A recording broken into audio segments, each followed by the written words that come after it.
할렐루야. 이 시간 예배에 나온 여러분들에게 성령의 충만한 기름 부으심이 임하시기를 주의 이름으로 축원드립니다. 오늘날 현대인들은 불확실성의 광야에서 살아가고 있습니다. 많은 사람들이 미래에 대한 불확실성과 또한 사회적인 불안감이 팽배한 분위기 가운데 살아가기 때문에 이러지도 못하고 저러지도 못하는 그런 딜레마에 빠져서 살아가는 사람들이 참 많이 있습니다. 최근 통계청 발표에 의하면은 지난 4월달 실업률이 지난 19년, 2000년부터 2019년 이 사이 중에서 가장 그 실업률이 높았다고 합니다. 또한 대졸 실업자 수도 역대 최대를 기록했다고 합니다.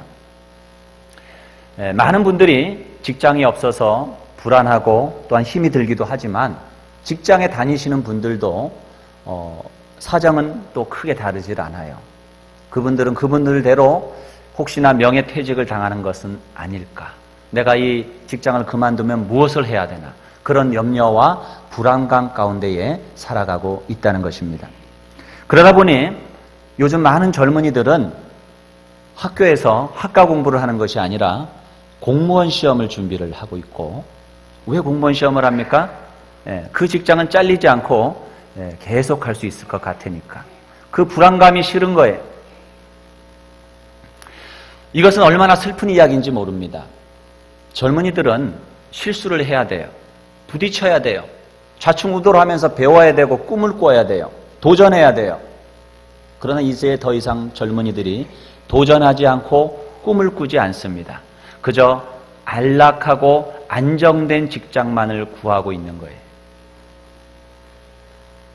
지금은 어떤지 몰라도 이것은 앞으로 한국의 미래가 어둡다는 거예요. 이 사회를 이끌어 나갈 젊은이들이 꿈과 비전이 없다면 이 사회도 꿈과 비전이 없는 것입니다. 이것은 얼마나 슬프고 안타까운 일인지 모릅니다. 그런데 최근에 40대 실업률도 최대에 이르렀습니다. 왜 그러느냐? 40대에 명예퇴직을 하신 분들이 재취업하기가 어려워요.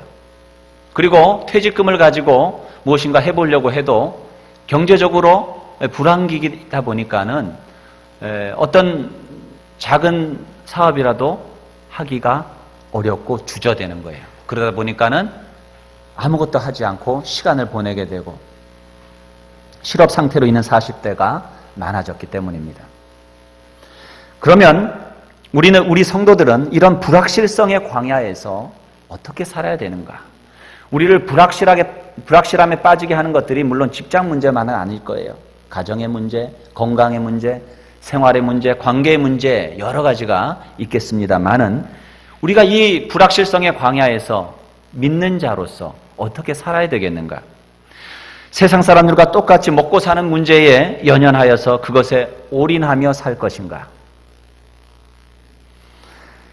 불안감을 주는 문제가 해결되어야 신앙생활도 하겠다는, 신앙과 삶을 분리하는 그러한 삶을 살아갈 것인가? 여러분 어떻게 생각하십니까? 결코 성경은 그렇게 이야기하고 있지를 않습니다. 우리는 이 세상에 살아가는 하나님 나라의 백성이라고 하는 사실을 잊지 말아야 합니다. 하나님 이상에서 믿음으로 승리하며 하나님 나라의 백성의 삶은 어떤 것인가를 이 세상에 보여주기를 하나님은 원하십니다. 우리가 불확실성의 광야에서 승리하려면 내가 누구인가 하는 신앙적 자기 정체성이 분명해야 됩니다. 또 무엇을 위해 부름받았는가 하는 신앙적 사명의식을 분명히 하는 것이 매우 중요합니다. 이것을 잃어버리면 우리는 이 불확실성의 광야 속에서 길을 잃게 되는 거예요. 신앙이 신앙의 역할을 하지를 못하는 거예요. 여러분 저를 한번 따라해 봅니다. 나는 그리스도인이다. 나는 사명자다. 나는 주님을 위하여 부름받았다. 여러분 믿으십니까? 동의하십니까? 여러분 이것을 잃어버리면 여러분 세상 사람들과 다를 것이 없어요. 다를 것이 없는 삶을 살아가게 되어 있습니다. 노력하지 않으셔도 됩니다. 그렇게 살아가게 되어 있어요. 이 시대의 예언자로 이 세상의 구원을 위해 부름받았다는 이 사실을 여러분 기억하십시오. 가나안 정복을 앞둔 이스라엘 백성의 상황은 우리와 본질적으로 보면 그렇게 다르지 않습니다. 그들 또한도 이 불확실성의 광야에 서 있는 거예요. 그들은 지금 가나안 땅을 앞두고 있어요. 그 땅에 대해서 그들은 잘 알지 못해요. 그리고 알아본 바로 의하면 자기들의 힘으로 그 땅을 정복할 힘도 없는 거예요. 그러나 하나님이 그들을 부르신 것입니다. 하나님께서는 인류를 구원하고 축복하기 위해서 하나님의 제사장 나라를 이 땅 가운데 세우기를 원하셨습니다. 그래서 창세기 12장에서 아브라함을 부르셨어요. 그리고 그를 통해서 큰 민족을 이루십니다. 그의 자손들이 애굽으로 들어가게 하고 애굽 고센 땅에서 큰 민족을 이루게 하십니다. 비록 노예살이였지만 그들은 그곳에서 한 민족을 이룬 거예요. 그때 하나님은 모세를 부르셔서 그들을 그리고 시내산에서 율법을 주셨어요. 율법이 뭡니까? 하나님의 친백성으로 사는 법이에요. 하나님의 백성이 살아가는 길이에요. 그것이 바로 율법입니다. 그것을 가르쳐 주셨어요. 그리고 나서 그들을 어디로 이끄십니까? 가나안 땅으로 이끄셨어요. 거기에서 그들이 정착하며 살면서 하나님의 백성으로 이 땅 가운데에 제사장 나라로 설 수 있도록 하나님은 그렇게 구원을 계획하신 것입니다. 바로 이 지점에 여호수아가 서 있습니다. 하나님께서 통치하시는 제사장 나라를 세우기 위해서 하나님은 여호수아와 백성들을 통해서 그 땅, 가나안 땅을 차지하도록 부르신 것입니다. 그러나 그 축복의 땅은 거저 주는 것이 아닙니다. 이 땅에 공짜는 없어요. 우리가 예수 그리스도의 은혜를 공짜로 받았지만 우리는 공짜지만 그 구원을 위해서 하나님의 아들이 그 귀하신 보혈을 흘려주셨다는 사실을 여러분 아셔야 돼요. 원천적인 공짜란 없는 거예요.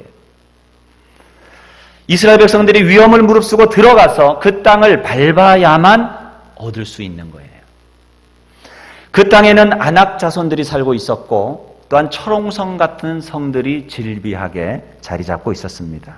마치 오늘 우리 성도들이 이 세상에서 느끼는 그 두려움과 불안함들을 이스라엘 백성들도 느꼈을 것입니다.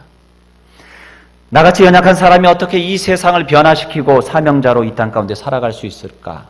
나같이 연약한 자가 어떻게 아낙 자손과 같은 저 거인들, 철옹성과 같은 그 성들을 무너뜨리고 이 땅을 차지할 수 있을까? 이스라엘 백성들은 그렇게 생각했을 것입니다. 그러나 하나님께 말씀해서 이스라엘 백성들에게 너희들의 힘으로는 할 수 없지만 어떻게 가나안 거민들과 싸워 이기고 그 땅의 주인이 될 수 있는가? 구체적인 행동 지침을 그들에게 알려주셨습니다. 이 말씀은 하나님의 백성이지만 세상 나라에서 살아가고 있는 우리 각자에게 그리고 리더십의 교체 후에 하나님 주신 비전을 향해 새로운 도약을 준비하는 우리 한우리 공동체에게 사명 감당을 위한 구체적인 행동 방향을 제시해주는 말씀이라고 생각합니다. 오늘 말씀을 통해서 하나님이 주신 비전과 사명 앞에서 우리의 나아갈 바를 깨닫는 귀한 시간이 되시기를 주의 이름으로 축복합니다. 우리가 이 세상에서 승리하며 사명을 감당하기 위해서는 첫째로 마음을 강하게 하고 담대해 하시기 바랍니다. 여러분, 마음은 참 중요합니다. 우리가 어떻게 마음을 먹느냐, 어떻게 마음을 가지느냐가 참으로 중요해요. 우리 다 같이 2절 말씀을 함께 봅니다. 우리 함께 읽습니다. 시작. 내 종 모세가 죽었으니 이제 너는 이 모든 백성과 더불어 일어나 이 요단을 건너 내가 그들 곧 이스라엘 자손에게 주는 그 땅으로 가라. 아멘. 자, 여기 보면 내 종 모세가 죽었으니 지금 시간은 그들의 영도자, 그들이 그토록 의지하고 그들이 따랐던 그들의 목자인 이 모세가 죽은 시점이었어요. 신명기 34장을 읽어보면 이스라엘 백성들이 모세가 죽자 30일을 주야로 애곡했다고 그랬어요. 우리가 부모님이 돌아가셔도 30일을 애곡하면서 있겠습니까? 그런데 이스라엘 백성들이 그만큼 이 모세를 존경했고 그 따랐고 그를 사모했습니다. 여러분이 아시다시피 모세는 이스라엘 백성들을 바로와에 끼고 그들을 광야로 이끌어낸 사람이에요. 광야에서 하나님은 모세를 통해서 수많은 이적을 펼치셔서 그들을 먹이시고 입히시고 인도해 가셨습니다. 그들이 범죄했을 때에 하나님께서는 하나님 앞에 이 모세는 나아가서 주고 이 백성 살려달라고 그는 자기 목숨을 걸고 백성을 위해서 기도했던 참된 목자였습니다. 그런데 모세 없이 아낙 자손들과 철옹성이 있는 그 가나안 땅을 차지한다고 하는 것은 할 수 없는 일이었습니다. 그러나 하나님께서는 어떻게 그들에게 말씀하고 계십니까? 모세가 없으니까 땅에 정착해서 적당히 살아라, 그렇게 말씀하고 계십니까? 아니면 지금은 힘이 없으니까 조금 더 힘을 키우고 아낙 자손이든지 철옹성이든지 다 무너뜨릴 수 있는 힘이 넘칠 때까지 기다리라고 말씀하고 계십니까? 둘 다 아닙니다. 지금 일어나라는 거예요. 마음을 담대하고 일어나라는 거예요. 이제 너는 일어나 내가 이스라엘 자손에게 주는 그 땅으로 가라, 일어나라. 히브리어 원어에 보면 쿰이라고 하는 말은 자리를 박차고 일어나는 것을 말해요. 자리를 박차고 일어나라는 거예요. 네가 넘어진 그 자리에서, 네가 앉아있는 그 자리에서, 네가 안주하고 있는 그 자리에서 그 자리를 박차고 일어나라는 거예요.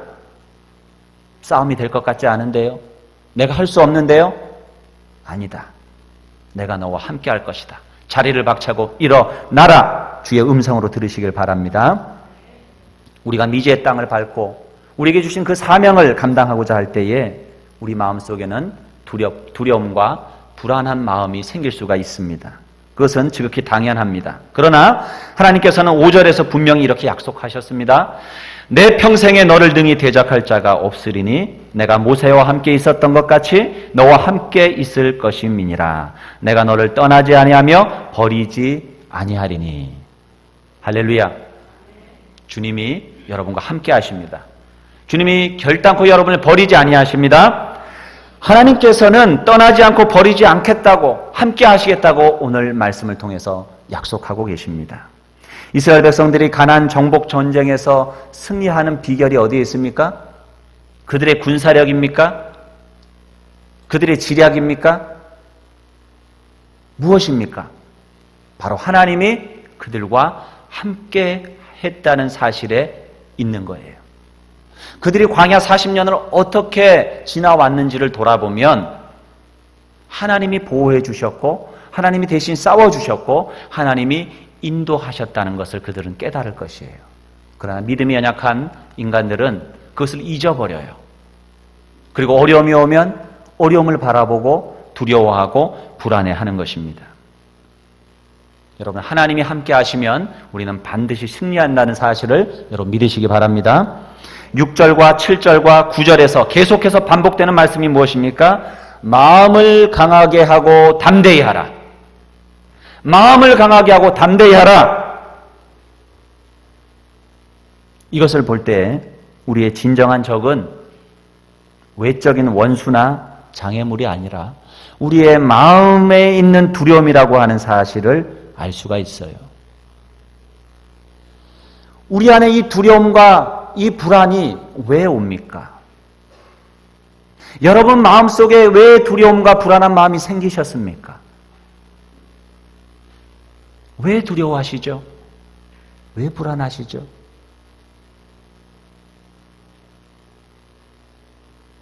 그것을 여러분 응시하시고 그것을 바라보세요. 왜 두려워하고 계시죠? 무엇이 두렵습니까?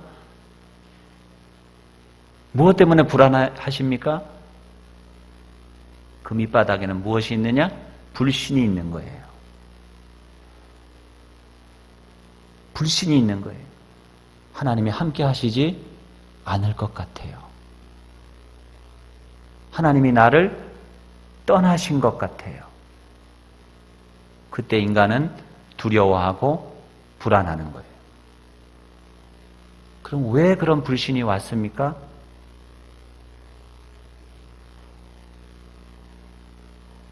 여러분, 자신을 돌아보셔야 돼요. 어디서부터 내 마음속에 이 불안과 두려움이 왔는지 찾으셔야 돼요.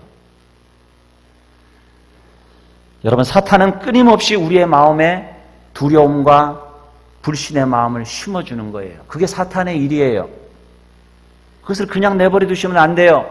마음을 강하게 하고 담대히 하시기 바랍니다. 하나님 말씀하고 계시잖아요. 우리가 어디를 가든지 우리와 항상 함께 하시는 주님을 믿는다면 우리는 능히 두려움을 극복하고 개척하며 도전하는 삶을 살아갈 수가 있을 것입니다. 마음을 강하게 하고 담대히 하십시오. 성경은 지금 거듭 이야기하고 있어요. 그만큼 사람들이 이 마음의 불안과 두려움을 이기지 못한다는 사실이기도 한 겁니다. 여러분이 하나님을 위해서 살기로 결단하고 순종하면 하나님이 함께 하셔요. 왜 우리 안에 이런 불안과 두려움이 있느냐? 달리 보면 우리가 하나님을 위해서 살아가고 있지 않기 때문이에요. 그렇다고 내가 느끼기 때문에 불안한 거예요. 정말 내가 주님을 위해서 헌신하고 주님을 위한 삶을 살아가고 있다고 한다면은 우리가 불안할 이유가 없는 거예요. 여러분, 다시 결단하시기 바랍니다. 주님, 내가 주님을 위해서 살겠습니다. 주님, 나를 일으켜 주시면 내가 주를 위해서 살겠습니다. 결단하고 여러분의 삶을 먼저 드리시길 바라요. 그럴 때에 여러분 마음이 담대해지고 두려움이 사라질 것입니다. 하나님을 위해서, 사명을 위해서 살기로 결단함으로 하나님과 함께 담대히 일어나시기를 주의 이름으로 축원드립니다. 두 번째로는 하나님의 말씀을 붙드시기 바랍니다. 우리 다 같이 7절, 8절 말씀을 한 목소리로 읽겠습니다. 7절, 8절입니다. 시작. 오직 강하고 극히 담대하여 나의 종 모세가 내게 명령한 그 율법을 다 지켜 행하고 우로나 좌로나 치우치지 말라. 그리하면 어디로 가든지 형통하리니 이 율법책을 내 입에서 떠나지 말게 하며 주야로 그것을 묵상하여 그 안에 기록된 대로 다 지켜 행하라. 그리하면 내 길이 평탄하게 될 것이며 내가 형통하리라. 아멘. 여러분, 우리가 하나님의 나라를 위해서 우리의 사명을 감당하기 위해서 살고자 할 때에도 자칫 잘못하면 의욕이 앞서서 말씀을 뒤로 하고 눈앞에 보이는 일에만 집착하기 쉽습니다. 여러분, 전도 많이 하고 예배드리고 직장에서 인정받는 것 자체가 우리의 목적이 될 수 없어요. 자칫하면 그런 것들이 우리 스스로를 속일 수 있어요. 하나님의 백성이 살아가는 길은 하나님의 말씀을 순종하는 데 있는 거예요. 우리가 하나님이 기뻐하시는 일이라고 생각되는 일을 하면서도 그것이 하나님의 마음에 합하지 않을 수 있다는 것을 알아야 돼요. 우리가 잘못하면 나는 예배 드리는데, 나는 헌금 생활도 잘하는데, 나는 봉사 생활도 할 만큼 하는데, 나는 전도도 하는데 하면서 스스로를 속일 수 있다는 걸 아셔야 돼요.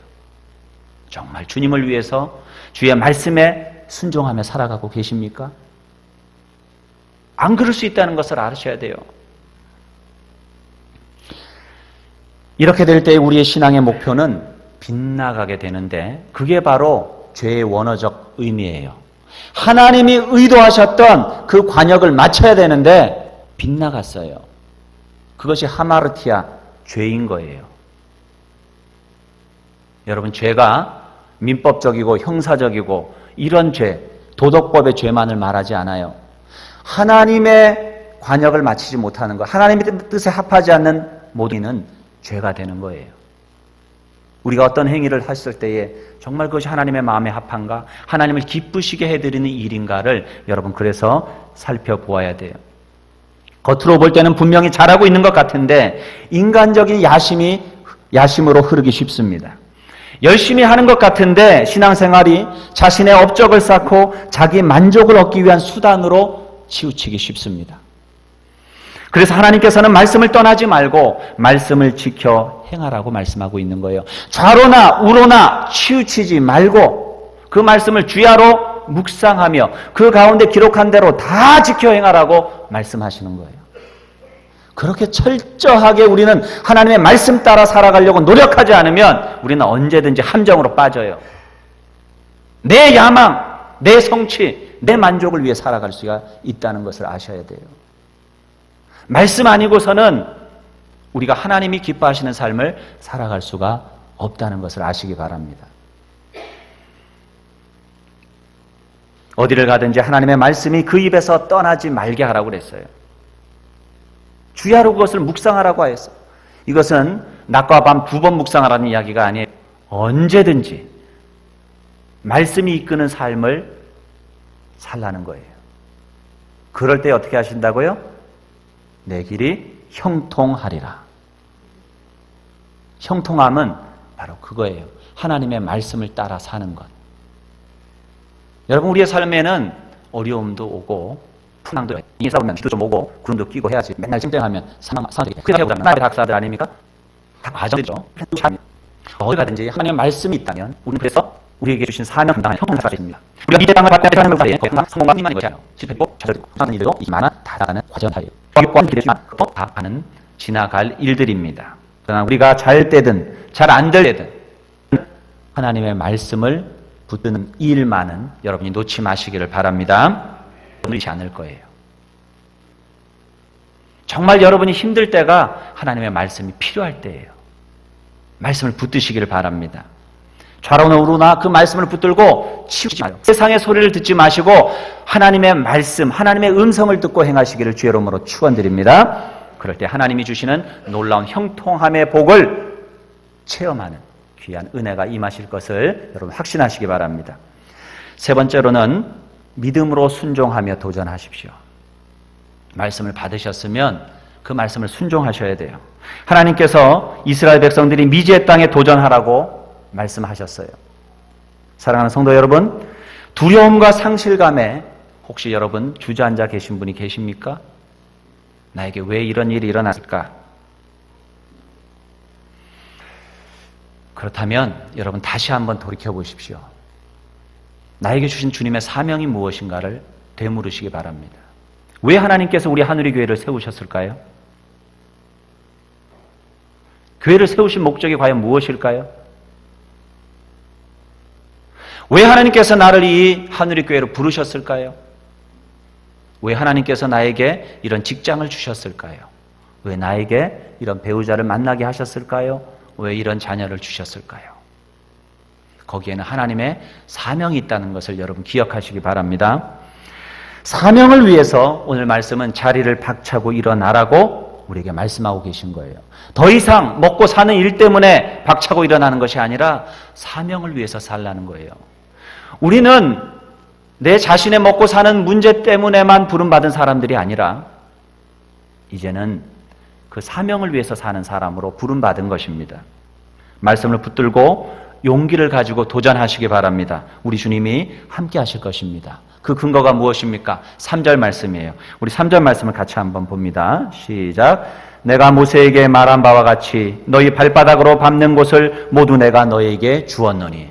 자, 뭐라고 말씀하고 계십니까? 내 발바닥으로 밟는 땅을 모두 내게 주었노니. 자, 이것이 우리가 일어나야 될 이유예요. 두려워하지 마세요. 염려하지 마세요. 밟으면 돼요.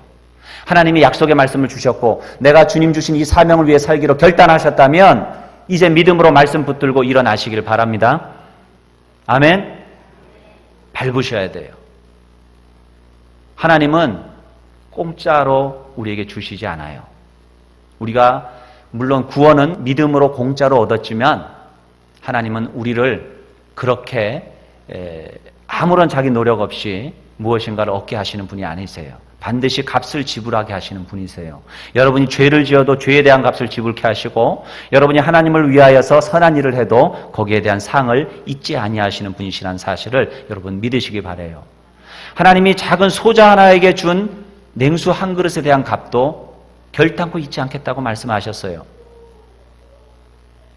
하나님은 불꽃 같은 눈으로 우리의 심령과 우리의 삶을 감찰하고 계셔요. 그러므로 우리는 하나님 앞에서 약속의 말씀을 붙들고 일어나야 되는 거예요. 네 발로 밟는 땅을 네게 주리라 말씀하셨잖아요. 믿음으로 취하시기 바랍니다. 하나님께서 여러분에게 어떤 땅을 밟기를 원하십니까? 하나님께서 우리 하늘의 교회에게 어떤 땅을 밟기를 원하십니까? 여러분 그 땅을 밟을 준비가 되셨습니까? 그럴 준비가 되셨습니까? 네. 여러분이 밟지 않으면 결코 그 땅은 여러분의 땅이 될 수가 없는 거예요. 그 땅을 어떻게 밟을까요? 첫째는 기도하셔야 돼요.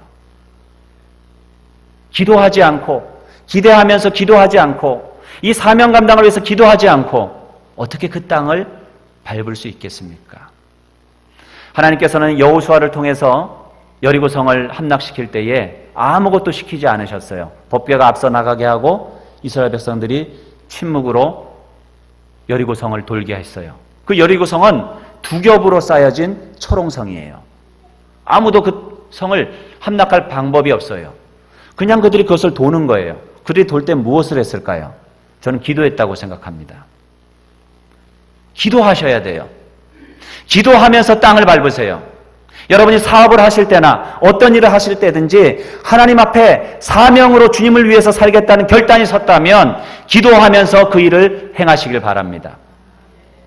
땅으로 밟으세요. 여러분이 누군가를 구원하시기를 원하십니까? 전도하기를 원하십니까? 그 집 앞에 가서라도 기도하세요. 그 문고리라도 붙들고 기도하세요. 그러면 하나님의 역사가 나타날 줄 믿으시기 바랍니다. 포기하지 마세요.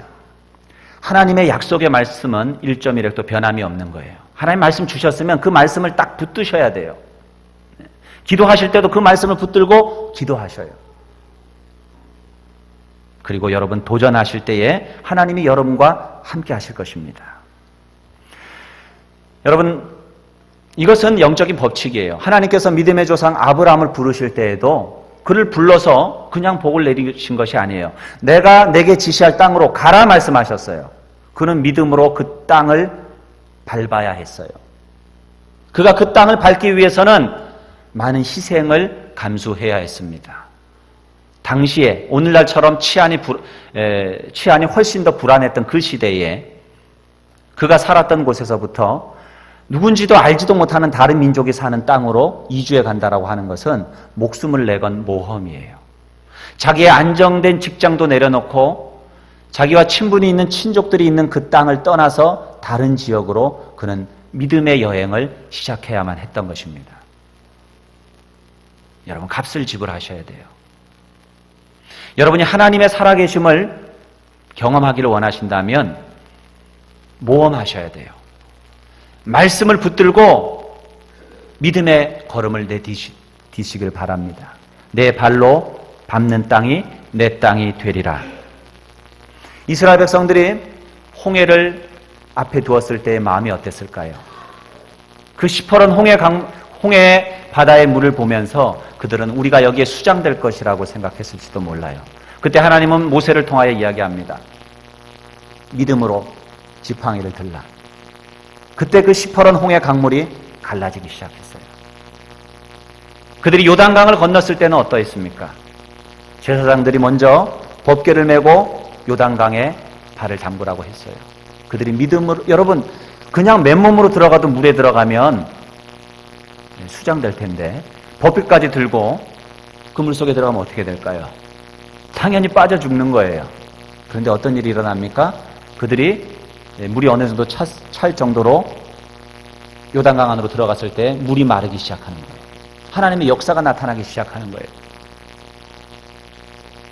우리가 순종하지 않으면, 말씀을 믿고 실제로 믿음의 발을 내딛지 않으면 하나님의 역사를 볼 수가 없는 거예요. 내가 밟는 땅이 내 땅이 되리라. 밟아야 돼요. 기대어야 되는 거예요.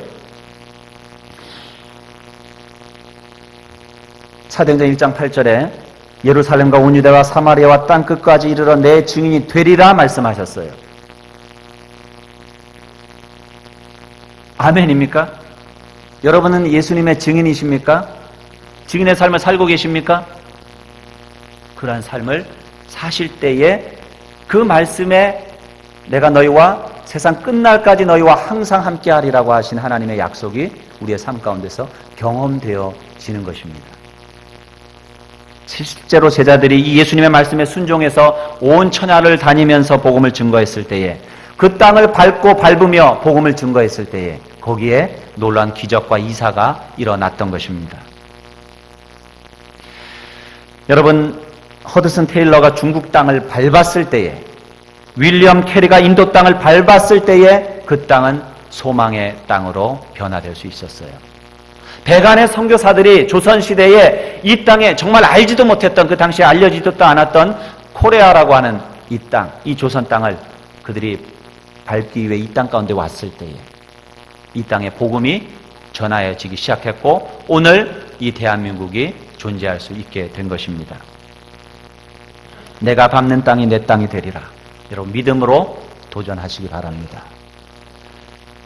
다른 것 바라보지 말고 말씀을 붙드시고 말씀에 초점을 맞추셔서 여러분의 삶을 살아가시기를 주의 이름으로 축원드립니다. 그리하여서 여러분, 하나님이 주시는 놀라운 성취와 하나님이 주시는 놀라운 은혜를 경험하는 날마다의 삶이 되시기를 주의 이름으로 축복합니다. 기도하겠습니다. 이 시간 우리 함께 기도합니다. 인생은 한 번입니다. 두 번 인생을 살아갈 수 있는 사람은 없습니다. 우리는 예수 그리스도를 통해서 그런데 두 번째 인생을 살아갈 수 있게 된 사람들입니다. 이제는 나를 위하여 살지 않고 나를 위하여 십자가를 지신 예수 그리스도를 위한 삶을 살 수 있게 되었습니다. 하나님의 백성으로서 우리가 이 사명 감당케 하여 주십시오. 여러분, 결단하며 여러분이 주신 말씀을 붙들고 한 목소리로 기도하며 나아갑니다. 살아계신 아버지 하나님, 은혜를 감사합니다. 힘들고 어려운 삶을 살아가고 그야말로 광야와도 같은 이 땅을 살아갑니다. 미지의 땅, 불확실성의 광야를 우리가 살아가며 하나님, 때로는 우리가 불안하고 두렵습니다. 용기가 없고 믿음을 가지기 어렵습니다. 그러나 주님, 오늘 말씀을 통하여 우리에게 강하고 담대하라 말씀하십니다. 믿음과 용기를 가지고 개척의 발을 내디디라 말씀하십니다. 내가 너를 붙들어 줄 것이다. 내가 너와 함께 할 것이다. 도전하라 말씀하십니다. 이 강야와 같은 세상 속에 우리가 함께 승리하며 믿음의 지경을 넓혀가기를 간절히 원합니다. 하나님, 함께하여 주시고 우리에게 믿음을 더하여 주옵소서. 주님, 역사하여 주시옵소서. 성령으로 충만하게 하시고 주님, 우리를 새롭게 하여 주시옵소서. 아버지 하나님, 우리 앞에 닥쳐진 모든 어려움들을 믿음으로 극복하게 하시고, 아버지 하나님, 우리가 주의 말씀을 쫓아 순종하며 승리하며 살아가게 하여 주시옵소서. 함께 하시며 주시옵소서. 약속의 말씀을 듣고 나아갑니다. 역사하여 주옵소서. 예수님의 이름으로 기도 올리옵나이다. 아멘.